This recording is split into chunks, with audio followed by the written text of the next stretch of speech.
बात करेंगे अमेरिकी राष्ट्रपति डोनाल्ड ट्रंप की, जिन्होंने रेसिप्रोकल टैक्स को लेकर एक बड़ा ऐलान किया है। उन्होंने इस दिन को लिबरेशन डे का नाम दिया है। डोनाल्ड ट्रंप ने कहा कि अब हम अन्य देशों से लगभग आधे टैरिफ लेंगे जो वो हमसे वसूल रहे हैं, इसलिए टैरिफ पूरी तरह से पारस्परिक नहीं होगा। नए टैरिफ रेट के मुताबिक अमेरिका भारत के सामान पर 26% तक टैरिफ लगाएगा।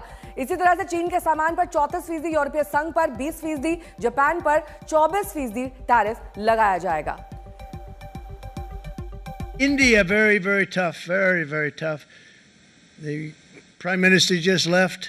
He's a great friend of mine, but I said, you're a friend of mine, but you're not treating us right. They charge us 52%. You have to understand, we charge them almost nothing for years and years and decades. And it was only 7 years ago when I came in, we started with China, charged them. We took in hundreds of billions of dollars from China in tariffs. And they understood, honestly, but they all understand. They're ripping us off and they understood it.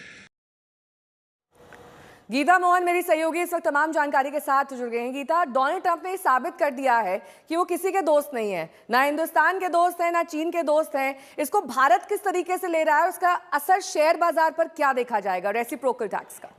देखिए, अभी markets जब हमने last देखा था और जब America में announcements हो रहे थे तो ग्लोबल मार्केट्स में डिक्लाइन आपको नज़र आ रहा था।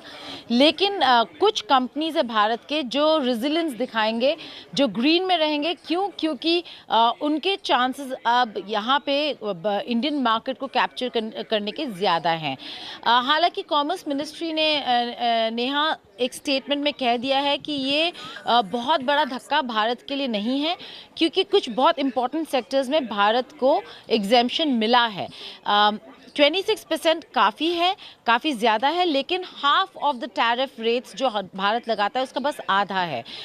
10% बेस लाइन होगा, 26% सेक्टोरल होगा, जिसमें से फार्मास्यूटिकल को वेवर मिल गया है, लंबर को वेवर मिला है। ये बहुत इंपॉर्टेंट सेक्टर्स है नेहा। फार्मा में हमें एग्जेम्पशन मिलना बड़ी बात है, एग्रीकल्चर में नहीं मिला। देखना होगा उसका जो इम्पैक्ट है भारत के मार्केट्स में कैसे पड़ने वाला है। ठीक है, बहुत बहुत शुक्रिया गीता, तमाम जानकारी के लिए आपका।